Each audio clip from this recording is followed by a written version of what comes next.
C'est un bon pédigré, ça personne n'en disconvient. C'est un garçon qui est pétri de talent, qui a vraiment un grand avenir.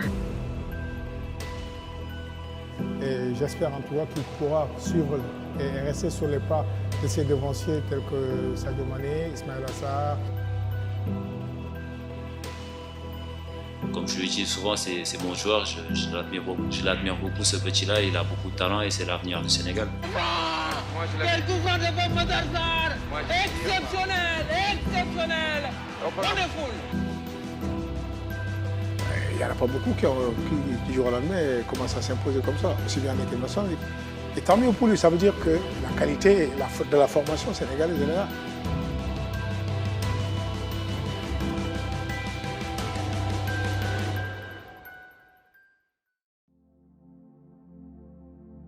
Le Sénégal, pays de la Teranga. Un terme qui n'est pas choisi au hasard puisqu'il désigne les valeurs de l'hospitalité et du partage. À travers ces générations, le Sénégal a toujours accentué son mode de vie sur la générosité et le respect d'autrui. Cette spécificité culturelle s'est élargie dans le monde du sport avec des valeurs humaines bien plus importantes que le résultat lui-même.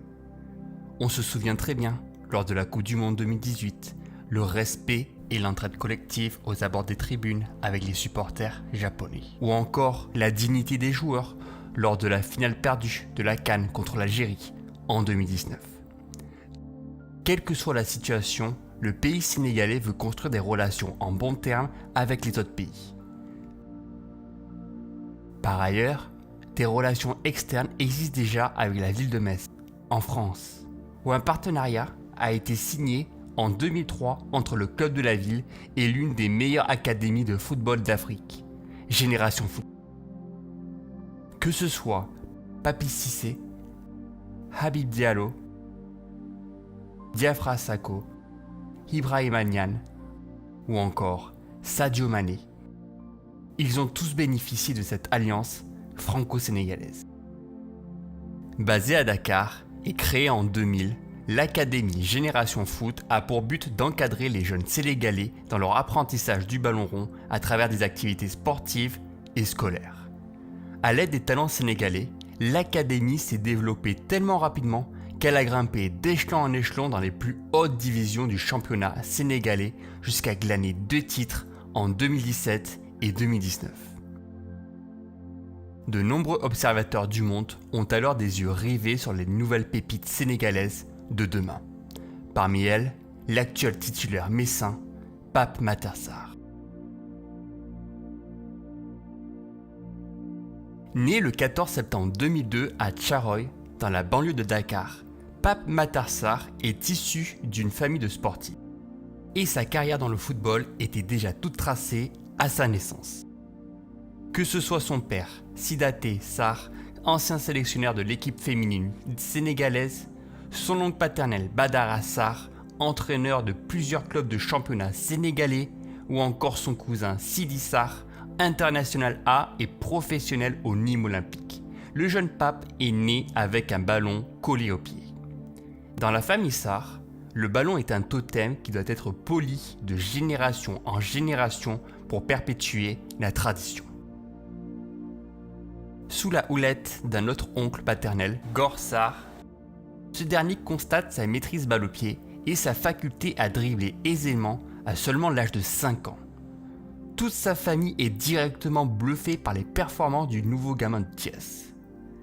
Aussi bien dans sa polyvalence et sa technique, il avait déjà tout d'un grand. À l'âge de 9 ans, il est alors repéré par un recruteur belge de Manchester City souhaitant l'amener avec lui pour la modique somme de 60 millions de francs CFA. Le lien familial était tellement fort que sa mère Tabara Silla refuse cette première approche. Il y en aura d'autres.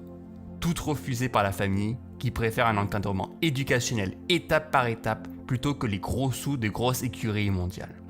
On sait aujourd'hui que le business des clubs, c'est l'achat de jeunes joueurs très tôt pour pouvoir ensuite les revendre à prix d'or dans 3-4 ans. La famille de Pape Matar Sarr estime que leur fils ne doit pas servir de gibier aux gros investisseurs, mais plutôt privilégier tout ce qui est rapport humain. Cette décision familiale n'a pas vraiment eu d'impact sur le jeu du jeune pape, qui poursuit son entraînement dans l'académie familiale, quitte à laisser de côté l'aspect scolaire en classe de 5e. Entre 2014 et 2016, il jouera alors à l'association sportive et culturelle de Walidane, non loin du cadre familial et dirigé par Ibnou Sarr, un autre oncle paternel. Lors d'un match amical entre la sélection sénégalaise U17 et l'ASC Walidane dans le complexe sportif Jules-François Bocante, le petit pape étincelle sur le terrain par sa technique unique en son genre et sa vision de jeu supérieure à la moyenne pour son âge. Il recevra même des éloges de la part du technicien Alimal qui veut directement l'intégrer en sélection jeune U17 à seulement 13 ans. En 2016, il passe à la vitesse supérieure en signant un contrat avec Génération Foot. L'académie dispose d'infrastructures avancées et d'une éducation aboutie pour s'épanouir aussi bien sur et en dehors des terrains. Il va d'abord évoluer avec des jeunes de son âge. Positionné au milieu centre, il va découvrir alors le haut niveau et être aux premières loges pour voir son équipe soulever le titre de 2e division sénégalaise en 2016. S'ensuit alors l'explosion au plus haut niveau avec un premier titre historique de première division en 2017 avec le buteur vedette Ibrahima Niane. Son entraîneur de l'époque, Olivier Perrin, ne tarit pas d'éloges au sujet de Pape Matar Sarr. Au Sénégal, à 15 ans et demi, il a fait son premier match dans Ligue 1. Lui, je me suis tout de suite dit qu'il était top, avec une lecture et une analyse de jeu de très très haut niveau. C'est Miralem Pjanic. Il fait vraiment partie des joueurs différents.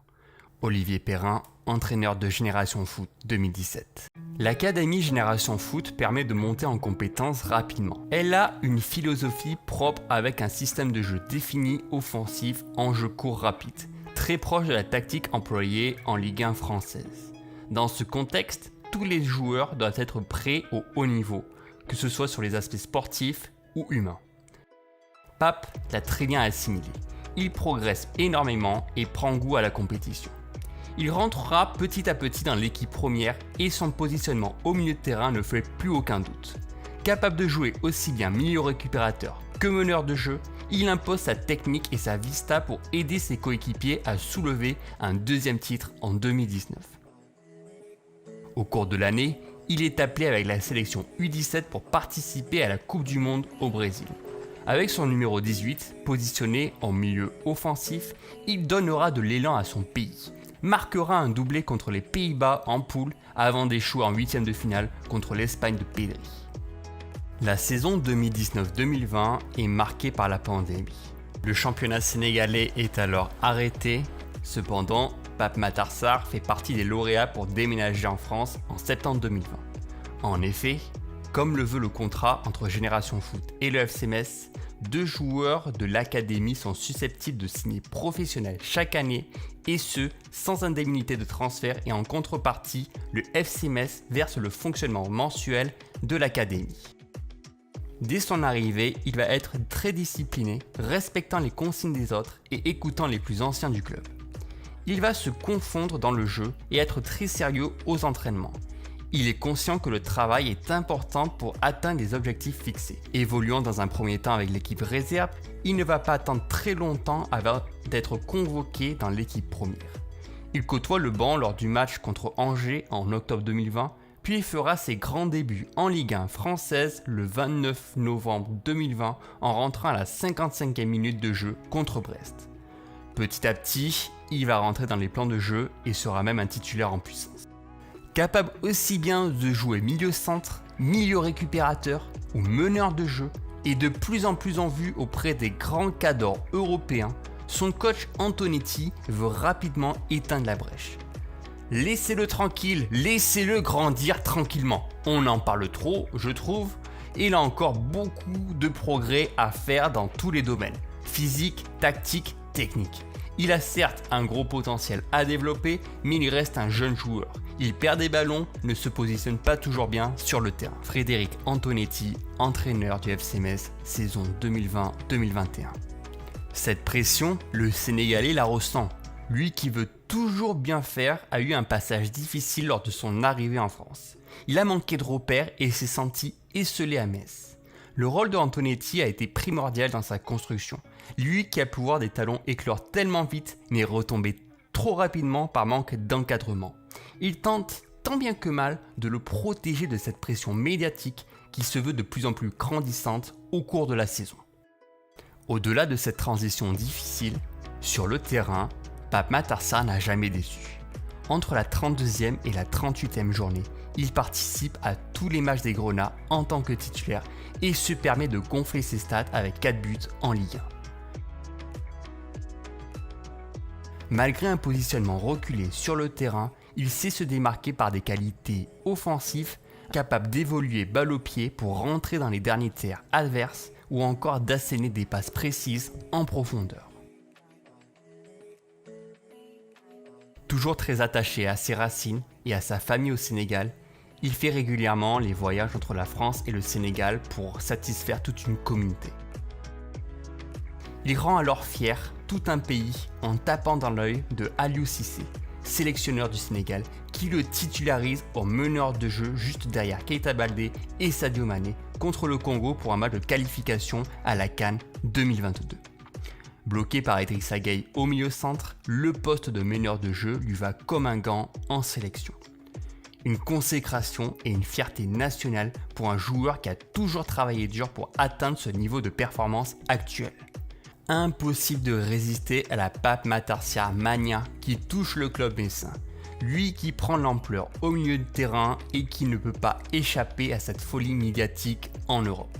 En ce début de saison, et malgré le match parfait du FC Metz contre les champions lillois, 3 buts partout, il sera impossible de ne pas refuser l'appel de Tottenham qui lui propose un contrat faramineux.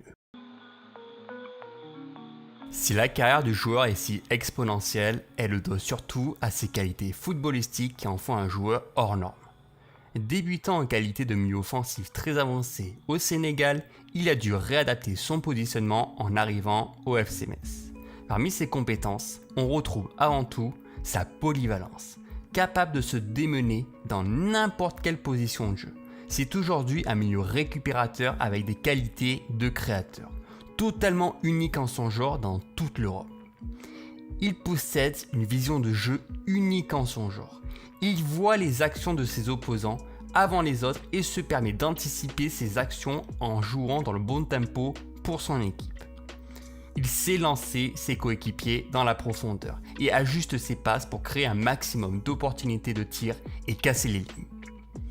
Il a une gestion parfaite de l'interligne sans le ballon.